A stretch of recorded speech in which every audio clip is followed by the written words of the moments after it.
Olá! Sejam muito bem-vindos a mais um vídeo meu aqui na internet e hoje é sexta-feira, o que quer dizer que nós vamos falar de filosofia. E hoje eu trouxe um assunto bem bacana pra gente conversar, que pauta muito do meu andar aqui, do meu caminho de conhecimento ao longo da vida. A gente vai falar sobre dialética.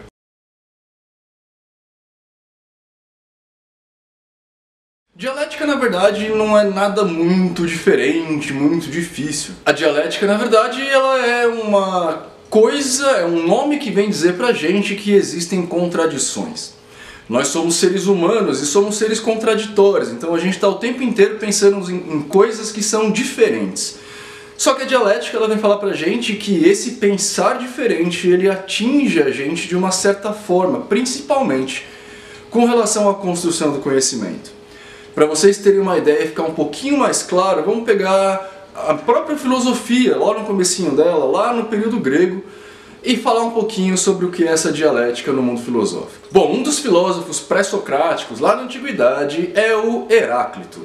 Heráclito, ele falava algumas coisas pra gente, e não é necessário que vocês decorem esse nome agora. Mas Heráclito vem falar algumas coisas pra gente a respeito do mundo, né? A gente já falou lá no vídeo 1 de filosofia, que ser filósofo é perguntar-se a respeito das questões mais basais da natureza. E ele também tentava observar essas coisas, e ele vem falar pra gente que tudo muda. Na verdade, essa questão a gente traz até hoje, né? Eu mesmo sou um difusor dessa ideia, de que tudo muda e nada permanece o mesmo. É o Heráclito que vem falar aquela historinha que ficou bem famosa, de que quando você se banha no rio, quando você vai se banhar novamente já não é mais o mesmo banho, né? Não é mais o mesmo rio e nem você é a mesma pessoa. Tudo mudou. O Clóvis de Barros Filho também vem falar a respeito disso na parábola da pamonha, que é muito legal, que ele fala que quando você está morrendo de fome e come uma pamonha, você se refastela com ela, né? Você acha que é a melhor coisa do mundo e pamonha vira o seu alimento preferido. Mas quando você vai comer a segunda pamonha, já não é mais a mesma coisa. E não é porque a pamonha necessariamente mudou, é porque você já não tem mais a mesma fome. Você não é mais o mesmo. Entretanto, um pouquinho depois, Parmênides vem falar uma outra coisa, de que na verdade nada muda em sua essência, o que muda é o exterior. Então, na verdade, seria mais ou menos como você mudar a sua... Você muda quanto ser comente de pamonha, mas você não muda quanto ser humano, né? Então, essa brincadeira de um discutir com o outro, um falar que o outro está errado, um trazer uma ideia e o outro ir contra essa ideia, é o que forma a dialética. Claro que vocês podem se perguntar se a dialética é fundamental ou algum tipo de ferramenta para construir conhecimento. E eu quero falar para vocês esperarem um pouquinho, que eu quero falar um pouquinho mais a respeito disso para você. Outro diálogo desses grandes filósofos que ficou bem conhecido é o de Platão. E depois do seu pupilo, Aristóteles.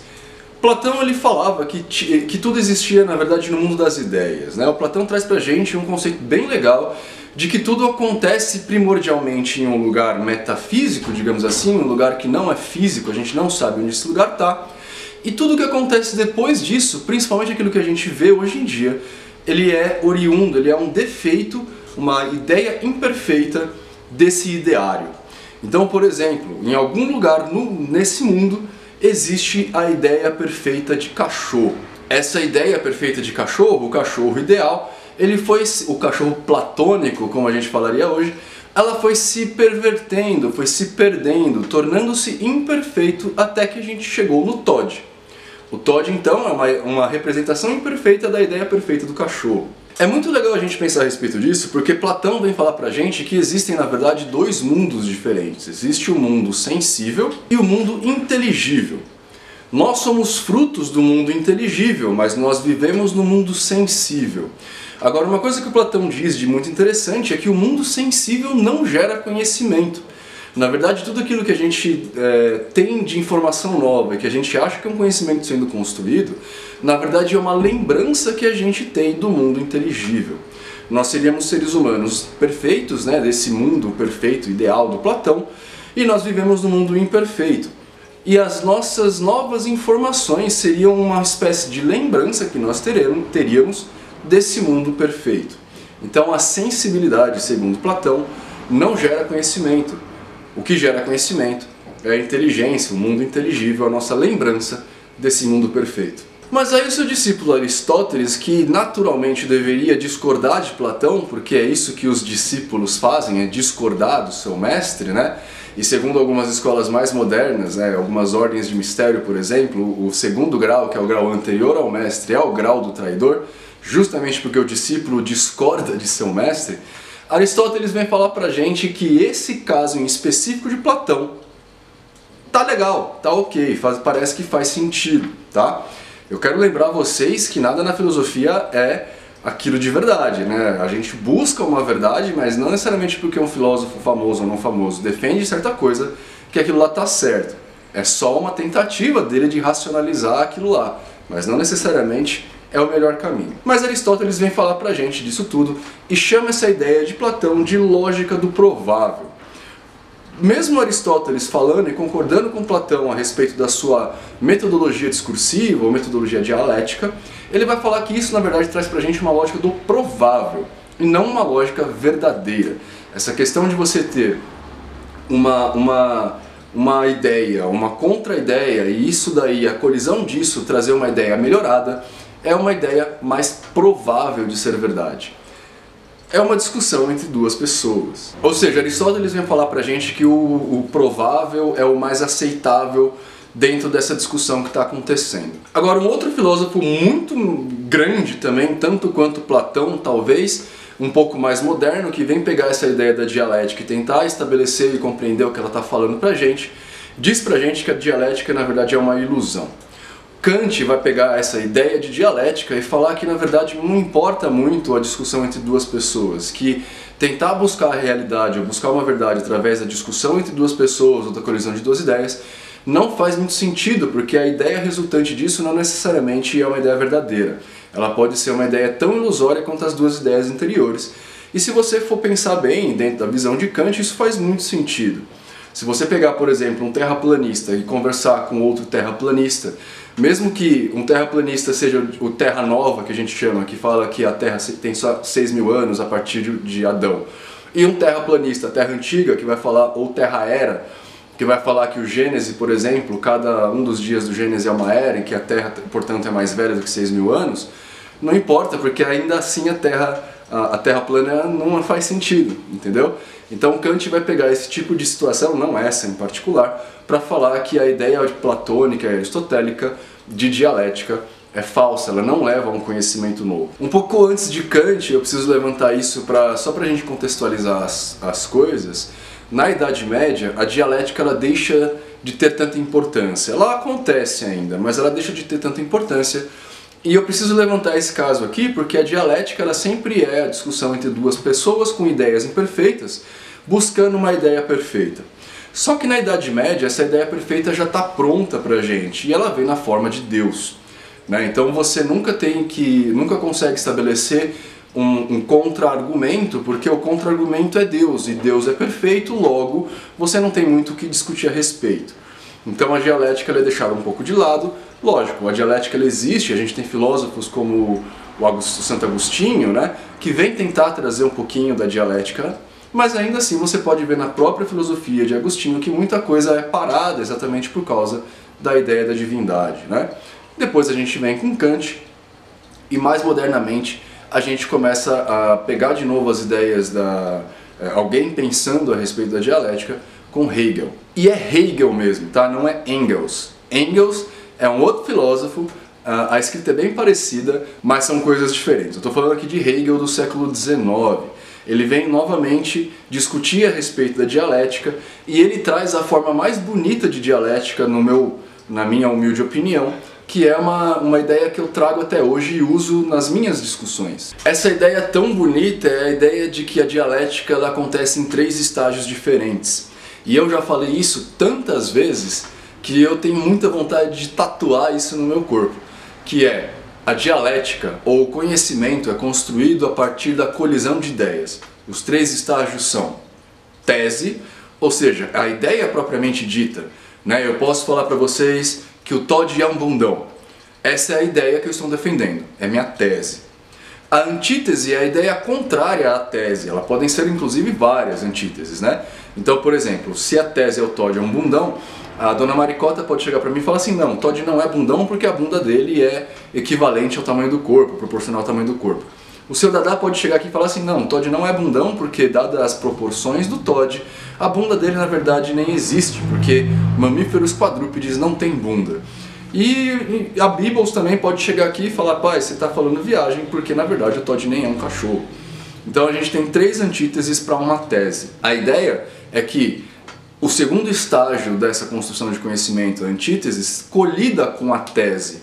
E através de observações lógicas e não comprováveis na maioria das vezes, a gente chega a uma síntese, que é o melhor estado de todas as ideias. Aqui eu preciso deixar um negócio muito claro para vocês. Quando a gente está falando de dialética, nós estamos falando essencialmente de coisas que não são comprovadas, elas não são postas em laboratório, como já foi explicado para vocês a respeito da própria filosofia. A filosofia é uma discussão sobre certos assuntos que não podem ser comprovados em laboratório, né? Se for comprovado em laboratório, ou se houver algum tipo de experimento para comprovação, isso sai do reino da filosofia e vai para o reino da ciência, especialmente daquele ponto, né? No caso do Todd ter ou não ter bunda, a gente iria, por exemplo, para biologia ou alguma coisa assim, para ver se a bunda do Todd tem um glúteo máximo que a gente possa chamar de bunda ou não. Mas, enfim, eu espero que vocês entendam. A conversa que corre através de uma dialética, na verdade ela tem a intenção de formar ideias melhores, ideias mais lapidadas. E não, na verdade, de buscar uma verdade. Se você quer buscar uma verdade, isso só vai acontecer através de experimentos. E aí a gente vai ter que envolver a ciência. Agora, esse ponto é muito importante para vocês pegarem, porque a gente vê muita discussão de Facebook, por exemplo, que as pessoas começam a ficar bravas e propõem um debate. O debate, ele nada mais é do que um exercício da própria dialética, né? Um exercício da própria contusão de ideias, a própria colisão de ideias. Então, a ideia de um debate é que a pessoa A dê a sua tese, a pessoa B dê suas antíteses e através da conversa e da observação da própria razão dos dois locutores, você chega a uma síntese melhorada no final.